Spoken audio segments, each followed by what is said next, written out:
Hello everyone and welcome to Greyhammer. Today we're going to be building a small sort of filler habitat for the striped skunk.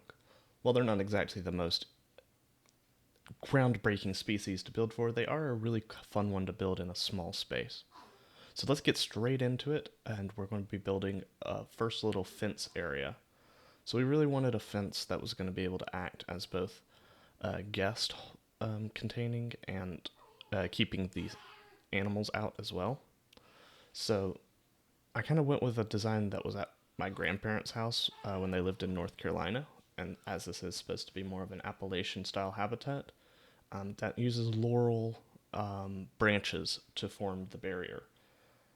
Now, laurel is kind of more windy than this, and the liana bushes, I tried to use them because they would work great, but they're just a little too large for this build. Because of the striped skunk's small size, we really wanted to get these branches pretty close together, so this works pretty well for it. And we also add some hot wire at the very end. I don't think we actually have it on video though.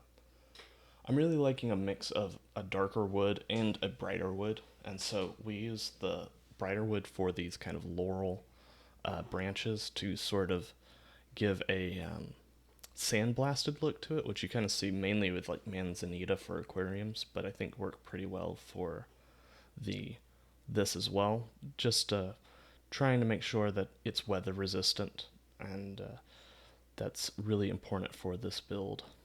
And so one of the other things is we just want to create a few branches. Again, a really simple fence, but it should be able to keep guests from reaching into the habitat and also should keep adult striped skunks out, and the hot wire just ensures that we can keep young striped skunks out as well. So it was a lot of work trying to figure out where to put these little forks, but I really do like it, and I don't think it's too repetitive, which is really important for any fence that you're using. So let me know what you think about this fence. If you want it to be put on the workshop, go ahead and let me know uh, down in the comments. I still need to make some of the things that uh, I've been using for my vernal pools building as workshops because people have asked for them. But that is part of the plans. I just suck at making workshop items. But that's the fence done, and here it is recolored with that hot wire in place, and we're going to put it into place. So this kind of fronts the Appalachian Conservation Cabin. And while striped skunks are of least concern, I think they were a pretty fitting species, as they are found throughout that range. They are more of a forest edge habitat, though more of that will come into play later. So this habitat really just kind of brings you into the full forest here. We've got the rivers and lakes building to the side as well. So you'll be able to see river otters on one side and striped skunks on the other once the river otters are actually in. Just a reminder, this is a ZSU zoo, or Zoo Sims International Zoo. Uh, it's a great program in Discord. I will put the link in the description if you want to join. It's You don't have to do it on Planet Zoo. You can do it in Zoo Tycoon 2. You could do it through drawing, any sort of media. And I definitely will be creating one once Planet Zoo 2 comes out, which has been confirmed for coming next year. So I really want to finish this zoo by the time Planet Zoo 2 comes out.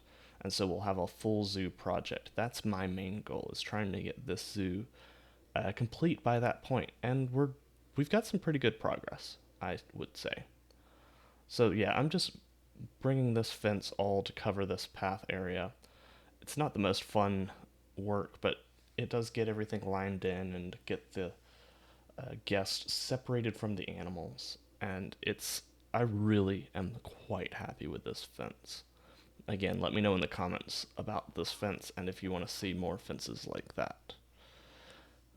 And the trickiest part is dealing with terrain changes, because I do use the sculpted map, which I don't think I'll ever do again because I really want to be able to create those elevation changes myself.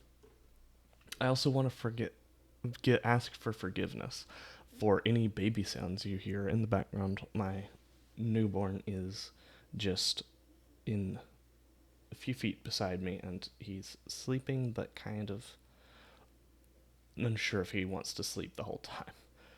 But yeah, once we get this finished, we're going to start working on sort of ways to get the staff into the habitat because a staff gate is needed, and the small gate works pretty perfectly for this. Once we line it up just like that, there's only a few tweaks we want to make sure that it looks like it really just blends straight into it. So we really have a pretty good base here. We just really want to make those posts look like they are natural to the rest of the structure. So we just kind of raise that there, and that still leaves the keypad. Another few things we could have added were some hinges. We decided not to, or I think I might do that in the future. I'm trying to remember what piece I'm looking for here. Oh yeah, I wanted to cover the top portion of the gate, so we want a small piece that will just kind of fit in between those posts and cover up all the more ugly wood that comes with the original gate. And I think that gate looks pretty nice for this area. And we're about to transition over to the next thing we're building, which is this mud wall. Kind of acts as a pretty low budget faux rock wall just to keep the skunks from being able to go underneath the walkway. So this would be from either vertical concrete or some other material, and we're going to just kind of line this whole pathway with that and recolor it to a gray color later, and then mix in some faux rocks. But we'll get to that in a little bit. There's a few ways you could improve just how it looks, and that's mostly by adding stalactites, which I've done in some other areas, but I wanted this to look really low budget, and the stalactites give it a more mid-budget look. So this is kind of offsetting. Some of the habitats around here are a little bit more on the higher budget end, so we want to make sure we ground this zoo as a lower budget zoo, and that's really important when you're building your zoo. You want to keep a consistent theme. Now, you can have some habitats that are more higher budget than others, and even a zoo that doesn't have the highest budget may get a pretty higher budget habitat. But here I am getting that faux rock put into the walls here. And these work just great. Just really gives it a more rocky escarpment type look. You gotta turn random rotation on and then just kind of sink these into the wall however you want to. But it really looks pretty good. I've used this technique in Zoo Burn, which I don't think we're going to continue that project. As much as I enjoyed it, it was just too much theming. And I don't like franchise anymore. I just can't do it anymore. But yeah, so this would be some vertical concrete with maybe some rocks mixed into it. And then because we use the in-game railing, we do need to make a few tweaks just to get this all safe for kids and make sure no skunks jump through.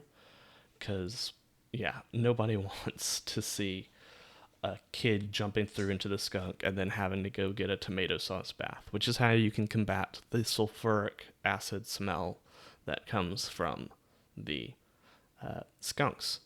They're a really interesting species. They do handstands as threatening positions, which is kind of cool.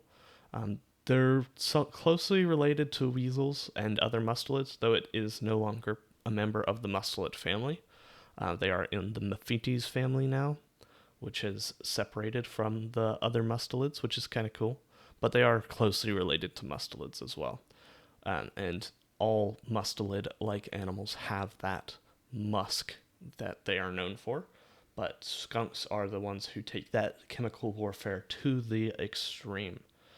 But yeah, we're just lining this here. And it's probably the most tedious part of this habitat. But we already had a slope, so we didn't really have to do a ton of work on elevation. So we're going straight to terrain painting, which is great. So we kind of get some pacing paths just put in here.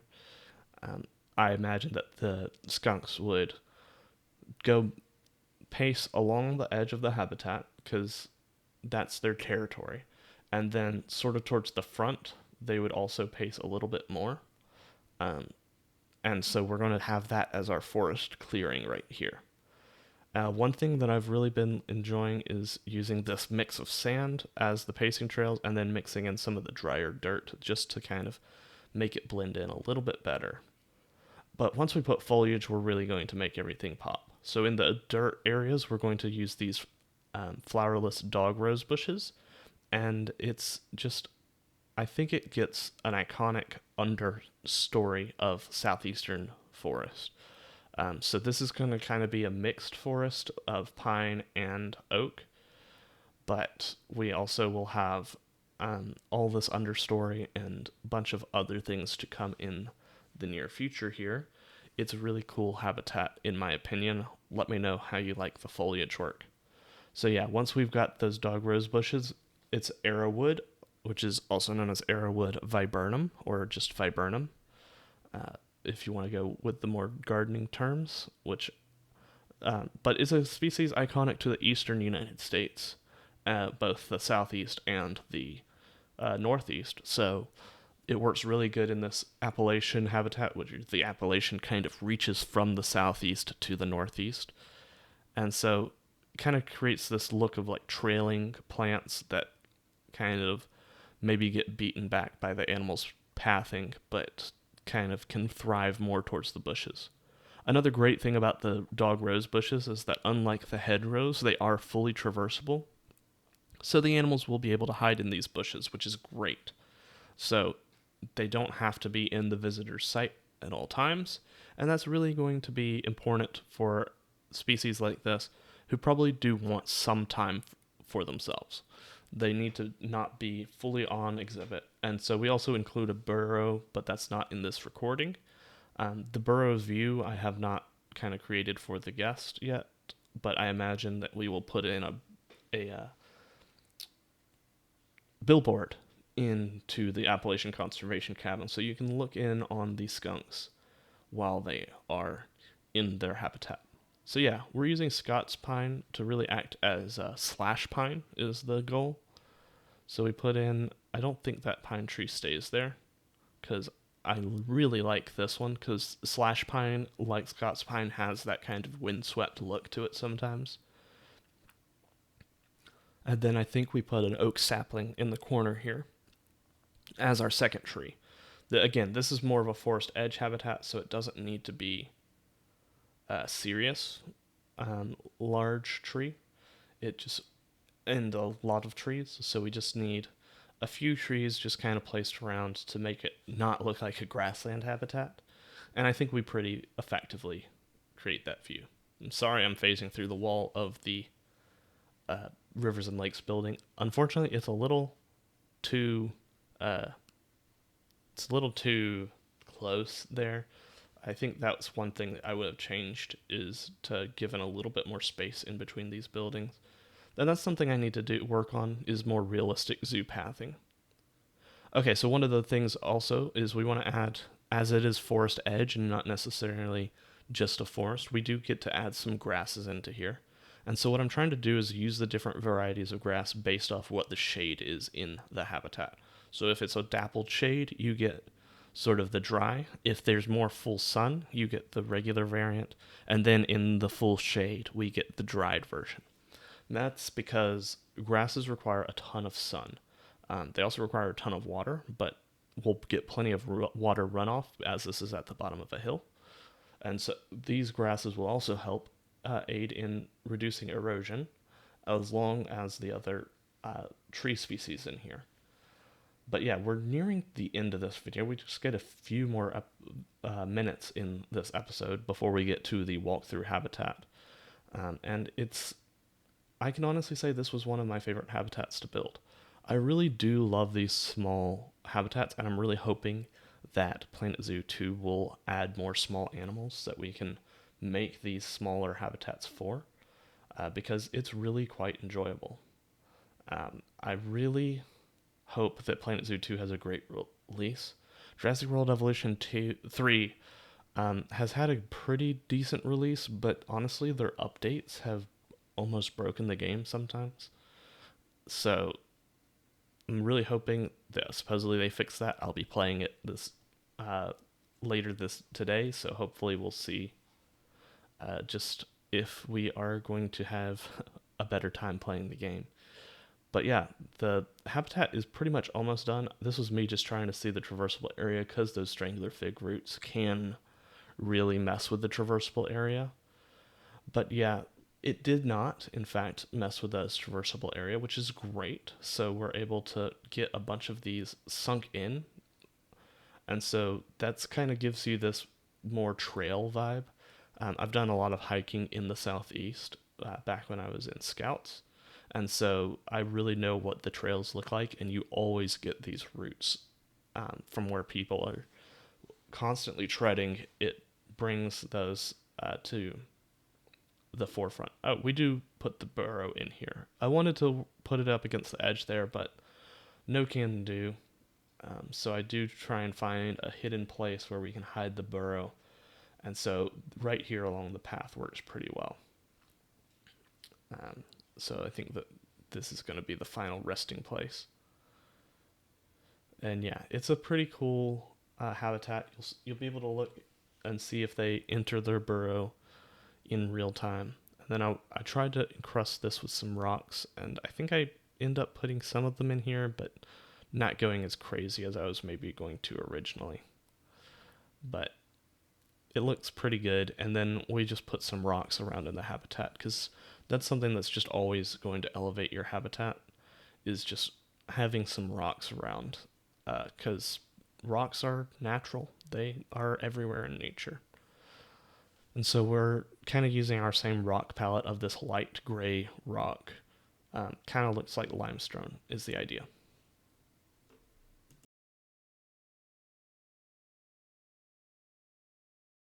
Hello everyone, and here we are in the walkthrough area. Um, this area, of course, is unfinished. We will cover this in a kind of grand tour of the Appalachian Conservation Cabin, probably in a couple of weeks, because we are almost finished with this area. But I will give you some progress updates. This is here our striped skunk habitat. We've got our education sign. We got the Rivers and Lakes building over here, which is undergoing construction still, quite a bit. But yeah, here's the Appalachian Conservation Cabin itself. Now, where the skunks are, I'm not sure. We won't do a full tour of this cabin area, but we will go inside for a brief moment. We do have the bog turtles, which is a critically endangered species of turtle. And just to FYI, these blueprints for this is something I created recently, and it is available for you on the Blueprint Workshop. So if you want to see that, go ahead and download those. But yeah, you can also view these striped skunks through this area of the habitat. You can get a really close look, but you shouldn't be able to reach your arms down to pet the skunks. So that's one of the things I wanted to manage because they are a cute species. Yeah, we've got some of that on the field. We do have a coyote habitat right over here. Again, we won't really focus on that, but it's the same sort of foliage palette as this one here. It looks like both of the skunks may be in their burrows right now, which is kind of sad. Let me see. If I select that.